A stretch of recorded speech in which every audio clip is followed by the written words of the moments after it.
ด่านภาษีหนองคายประเทศไทยกักตัว2หนุ่มคนลาวพร้อมของกลางยาบ้า 200,000 เม็ดและยาไอ88กิโลวันที่22มิถุนายน2026ที่ด่านความมิตรภาพลาวไทยแห่งที่1จังหวัดหนองคายเจ้าหน้าที่ด่านภาษีหนองคายร่วมกับกองกำลังสุรศักดิ์มนตรีโดยพลตรีสุชาตินนทบุตรผู้บังคับการกองบังคับการควบคุมที่2มอบหมายให้พลตรีบริสุทธิ์สุจินพรหมห้องผู้บังคับการกองบังคับการควบคุมที่2พร้อมกับหน่วยงานด้านความมั่นคงร่วมกันแถลงผลการกวดยึดยาเสพติดพร้อมทางจับกลุ่มผู้ต้องหาคนลาวได้2คนเป็นเพศชายชื่อเท้าอนุงศักดิ์ชาวเมืองไซฮานีและเท้าพรไซชาวเมืองไซเชษฐา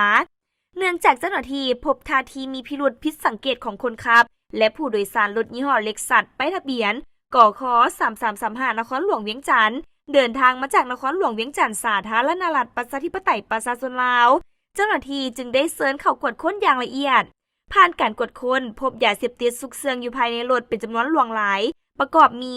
ยาบ้าจำนวนประมาณ 200,000 เม็ดและยาไอน้ำหนักประมาณ88กิโลกรัมจึงได้กวดยึดไว้เป็นของกลางพร้อมทั้งนำของกลางส่งให้แผนกสืบสวนสอบสวนเพื่อดำเนินคดีตามกฎหมายและขยายผลหาผู้ร่วมขบวนการต่อไป